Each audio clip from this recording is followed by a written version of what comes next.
नमस्कार, आप देख रहे हैं पंच न्यूज एनसीआर और मैं हूं आपके साथ मानवी ठाकुर। शुरुआत करते हैं आज की खास खबरों से। अधिक अपडेट्स के लिए बने रहिए पंच न्यूज एनसीआर के साथ। चैनल को लाइक, शेयर, सब्सक्राइब करें और बेल आइकन दबाना बिल्कुल ना भूलें। संजीवनी क्रेडिट कोऑपरेटिव सोसाइटी की संजीवनी पीड़ित संघ के तत्वाधान में संजीवनी पीड़ित लोगों को दिखाई गई लघु फिल्म। संजीवनी के पीड़ित लोगों ने मीडिया के सामने रखे अपने दर्द। किसी बुजुर्ग दंपति के बच्चों की शादी रुक गई तो किसी का मकान नहीं बन पाया, किसी के बच्चों की शिक्षा अधूरी रह गई, धन के अभाव में कोई अपनी गंभीर बीमारियों का इलाज नहीं करवा पाया। कई विधवाएं, वीरांगनाएं और पेंशनरों का संजीवनी बंद होने से जीवन यापन नहीं हो पा रहा है। पीड़ित निवेशकों की सभी पीड़ाओं और दुख दर्द को मंगलवार को संजीवनी पीड़ित संघ के बैनर तले आयोजित लघु फिल्म प्रदर्शन के जरिए बताया गया। संजीवनी पीड़ित संघ के अध्यक्ष शांति स्वरूप वर्मा ने बताया कि संजीवनी क्रेडिट कोऑपरेटिव सोसाइटी ने जो छोटे छोटे निवेशकों की राशि को षड्यंत्र पूर्वक घोटाला कर उनकी राशि का गबन किया गया है, वो किसी से छुपा नहीं है। कुल 953 करोड़ रुपए की राशि का घोटाला हुआ है। पीड़ित संघ ने केंद्रीय मंत्री एवं जोधपुर से भाजपा उम्मीदवार गजेंद्र सिंह शेखावत के खिलाफ बड़े आरोप भी लगाए हैं। संजीवनी सोसाइटी घोटाले के पीड़ितों ने लोकसभा चुनाव में पूरे प्रदेश में बीजेपी का बहिष्कार करने का ऐलान भी किया है और पीड़ित ने भाजपा के बहिष्कार के लिए शपथ भी ली है। मंगलवार को संजीवनी के सभी पीड़ित एक मंच पर एकत्रित हुए, जिसमें पीड़ितों की व्यथा के लिए एक लघु फिल्म का प्रदर्शन किया गया। सहयोग करने वाली पार्टी व उनके उम्मीदवारों के पक्ष में इस लोकसभा चुनाव में मतदान नहीं करने की शपथ लेते हैं। ये आपको बताने की जरूरत नहीं है कि ऐसी पार्टियां कौन सी है और उन पार्टियों और मेरी सिस्टर नीलम अग्रवाल, हम लोगों ने कुल 22 लाख का संजीवनी क्रेडिट कोऑपरेटिव सोसाइटी में निवेश किया था और जिसकी काफ़ी सारी न्यूज़ भी आई थी अखबार में। हम लोगों ने अपने शादी के लिए माता पिता के लिए और अपनी फैमिली के किसाना बनने के लिए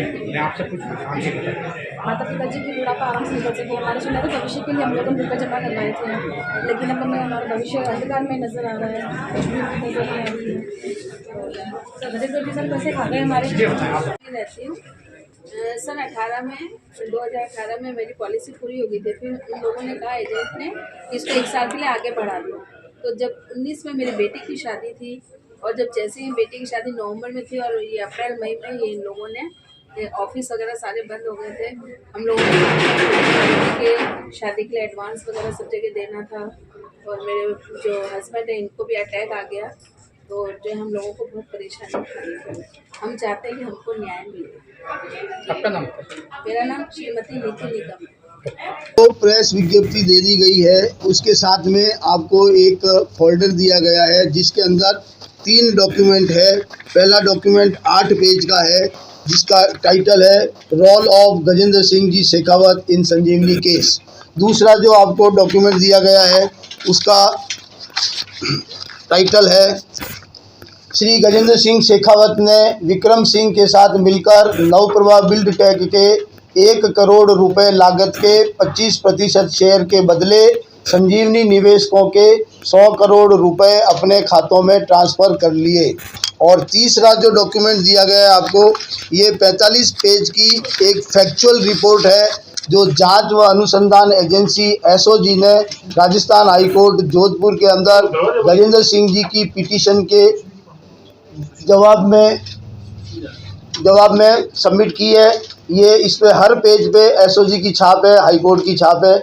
इसके अंदर गजेंद्र सिंह जी का रोल कैसे है, कौन कौन सी कंपनियां उनसे संबंधित है, किस कंपनी में वो डायरेक्टर थे, किस कंपनी के शेयर होल्डर थे और वो दोषी कैसे हैं, ये फॉरेंसिक जांच और एफएसएल की जांच के बाद में ये इसको पूरा ये डॉक्यूमेंट आप आराम से देखेंगे और उसके बाद में जैसा आपको पीड़ितों के हक में लगे वैसा आप कार्य करेंगे। जो आप रिपोर्ट बता रहे हो रोल ऑफ गजेंद्र सिंह किसने बनाया? आपने बनाई?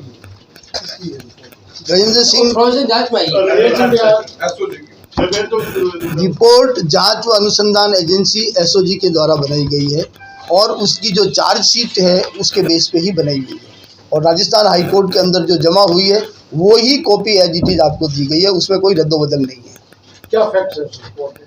उसके अंदर मुख्य रूप से ये फैक्ट्स हैं कि गजेंद्र सिंह जी ऐसी कुछ सेल कंपनीज थी जैसे Navprabha build tech private limited, Lucid pharma, Surya Bhumi build infra करके उन कंपनियों के अंदर गजेंद्र सिंह जी शेयर होल्डर भी थे और शेयर होल्डर के साथ साथ कुछ कंपनियों में 2014 तक डायरेक्टर भी थे।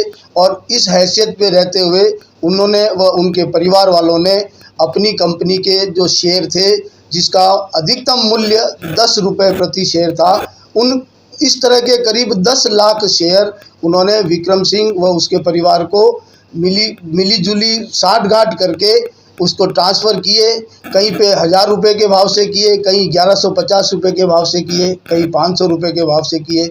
और इस तरह से करके उन्होंने करीब 110 करोड़ रुपए जो पीड़ित निवेशकों के थे वो उन्होंने अपने खातों में ट्रांसफ़र करवा लिए। आप लोगों ने आज क्या डिसीजन लिया? आज हमने जो एक तो हमने शपथ ली है कि इस बीजेपी जो पार्टी है जिनसे संबंधित ये नेताजी हैं शेखावत साहब, उस पार्टी को हम किसी भी हालत में अपना मत नहीं देंगे। इस लोकसभा चुनाव में किसी को भी दे देंगे, काले चोर को दे देंगे, लेकिन इनको नहीं देंगे। और भी सोसाइटियों के घोटाले हुए हैं, जैसे आदर्श का जो है जिसका नाम है, उसको लेकर के अपना आदर्श का भी जो घोटाला है तो आपको बहुत अच्छी तरह से पता है कि आदर्श के जो प्रमोटर हैं मोदी जी, वो कट्टर आरएसएस के समर्थक हैं, तो उसमें भी कहीं न कहीं जाके बीजेपी का रोल आता है। नहीं, ये पूरे राजस्थान में आपका रहेगा या सिर्फ जोधपुर लोकसभा क्षेत्र को या प्रभावित कर रहे हैं? संजीवनी पीड़ित संघ राजस्थान के नाम से हमारा संगठन है, जो कि एक रजिस्टर्ड संगठन है और इसका कार्य क्षेत्र संपूर्ण राजस्थान है। हमारे सदस्य संपूर्ण राजस्थान के हैं। जैसे आज हमने ग्रुपों में अपने संदेश भेज के हमारे सभी सदस्यों से ये निवेदन किया है और आज के क्लिप्स और वीडियो और भेजेंगे, उनको कहेंगे हमने शपथ ले ली, तुम भी लो। नहीं, 25 सीटें जैसे बाड़मेर जैसलमेर में ये बहुत आज है अभी संजीवनी का, इसको बता था संजीव बीजेपी उम्मीदवार को वोट नहीं करोगे या सिर्फ गजेंद्र सिंह शेखावत? नहीं, सिर्फ गजेंद्र सिंह जी शेखावत की बात नहीं है। बात ये जो 25 सीटें राजस्थान की है उसमें हम भाजपा को समर्थन नहीं देंगे, अपना मत नहीं देंगे, क्योंकि बाड़मेर जैसलमेर की जो आप बात कर रहे हैं वहाँ भी कम से कम ऐसे 30-40 हज़ार राजपूत परिवार हैं जो संजीवनी आदि सोसाइटियों से पीड़ित हैं। सर, इसमें ये बताएं कि जिस तरह से आपने कहा कि भारतीय जनता पार्टी का इसमें हम बहिष्कार करेंगे, पिछली बार जब राजस्थान में कांग्रेस की सरकार थी, मुख्यमंत्री अशोक गहलोत थे, उन्होंने भी कई बार कहा कि दोषी है, उसके बाद आज तक वो उसको सिद्ध नहीं कर पाए हाईकोर्ट में, और उनका पूरा सरकार का टेन्योर पूरी शक्ति लगाने के बाद भी नहीं। तो आखिर कहाँ कमी रही? क्योंकि आप बीजेपी के बहिष्कार की बात करते हैं। उन्होंने स्क्वैश करने के लिए आवेदन किया और अपने आप को गिरफ्तारी को रोकने के लिए आवेदन किया, और उन्होंने कोर्ट से ऐसा भी आदेश करवा दिया कि बिना हाईकोर्ट की परमिशन के इनके खिलाफ चार्जशीट पेश नहीं की जा सकती। जबकि पहली चार्जशीट जो 2020 के अंदर पेश हुई थी 36,000 की, उस चार्जशीट के अंदर भी कम से कम 125 जगह पे गजेंद्र सिंह जी शेखावत का नाम है, और चारों चार्जशीट के अंदर नाम है, लेकिन उन चार्जशीट में ये लिखा हुआ है कि इनके खिलाफ जांच पेंडिंग रखी गई है, मतलब पूरी नहीं हुई है। इसको चैलेंज किया गया, किसको? इस आदेश को हाई कोर्ट में चैलेंज किया, लड़ रहे हैं। उनकी गिरफ्तारी पर रोक तब लगी थी जब अभिषेक मनु सिंह ने ये कहा था कि उनकी चार्जशीट में कोई नाम नहीं, और जो सरकार की ओर से पैरवी कर रहे थे। वो एक मानवीय भूल उनसे हुई और उस भूल का ही एक खामियाजा भुगतना पड़ा कि कोर्ट ने इमीडिएट इफेक्ट से उनको ऑर्डर दे दिया कि मैं इनकी बेल एक्सेप्ट करता हूँ। उसी का क्लेरिफिकेशन ये 45 पेज का जो आपको दिया है। कोर्ट को आप चलिए तो हाईकोर्ट में कह रहे हैं, आपने हाईकोर्ट में फैसला किया, किसने? हाईकोर्ट ने उनकी गिरफ्तारी को रोक लगाई, गलत लगाई आपके? देखो, बीइंग ए पीड़ित, एक पीड़ित की हैसियत से तो हम यही कहेंगे कि अगर जिसने हमको पीड़ा पहुंचाई है उसको अगर किसी तरह की कोई राहत मिलती है तो वो हमारे साथ गलत हुआ है। तो आप वकील क्या कर रहे थे और आपकी केस हिस्ट्री क्या कर रही थी?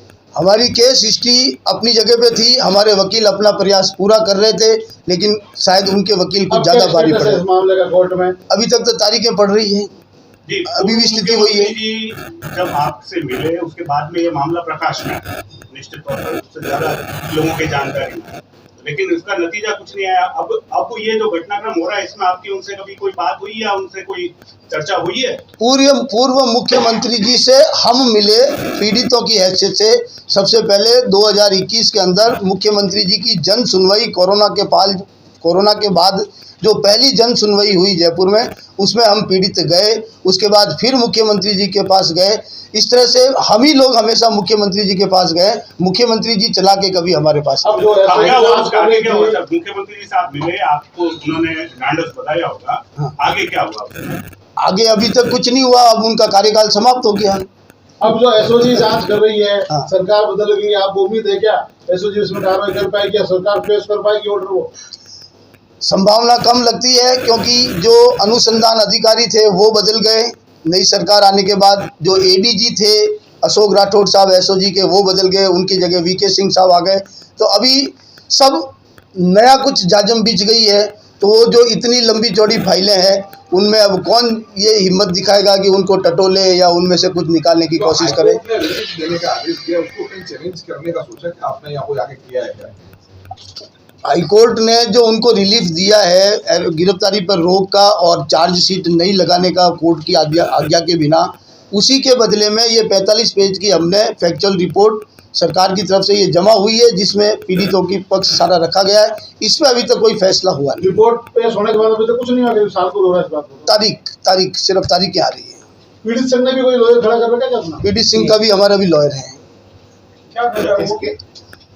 वो जो सामने मंत्री जी के जो सुप्रीम कोर्ट के बड़े बड़े वकील चार्टेड प्लेन से आते हैं, उनके सामने हमारे वकील बिल्कुल बोने साबित हो जाते हैं। नहीं, वो चैम्बर में तो चार्टर प्लेन आता नहीं है ना, वहाँ तो वकील वकील ही होता है ना। चार्टर प्लेन से क्या मतलब? चैम्बर में तो नहीं आता है, लेकिन तो चाहे 5 लाख सामने जो जीतेगा, 10 लाख वाला वो भी जीतेगा। यही उम्मीद में हम बैठे हैं कि कभी हम गरीबों की भी सुनवाई होगी, कभी हम पीड़ितों की भी सुनवाई। में क्यों चुना प्रेस कॉन्फ्रेंस करके घोटाले को? देखिए साहब, हम पीड़ित हैं, दुखी हैं, हम किसी भी मौके को छोड़ना नहीं चाहते। हमें ये मौका भी अच्छा लगा। राजनीतिक बनाना चाहते हैं आप कहीं गजेंद्र सिंह शेखावत के खिलाफ इसको लेके?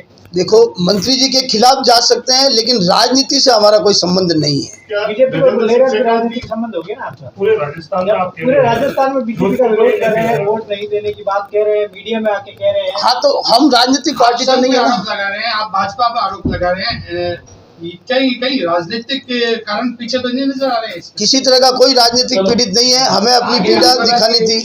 मैं क्या आपने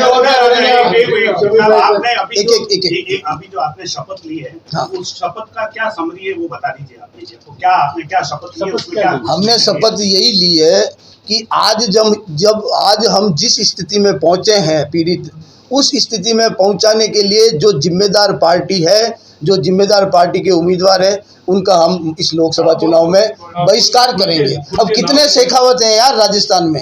शेखावत एक ही है, शेर कम ही होते हैं।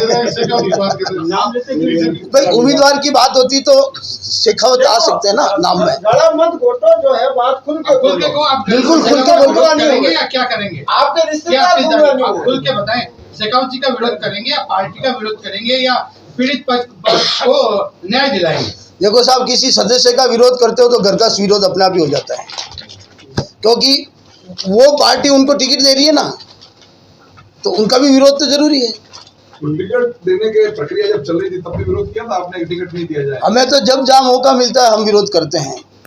आंदोलन में आगे आप क्या करेंगे? आंदोलन में हम जाएंगे साहब, जब तक जितना जा सकते हैं आगे। जब तक न्यायपालिका पर कितना विश्वास है आपको? न्यायपालिका पे भरोसा है, न्यायपालिका के भरोसे ही बैठे हैं, और तो बाकी की जो हमारे हाथ में है नहीं। कितना घोटाला, कितने निवेशक है? 953 करोड़ का घोटाला है, 2,13,000 पीड़ित निवेशक हैं, जिसमें से करीब 50,000 राजपूत परिवार हैं।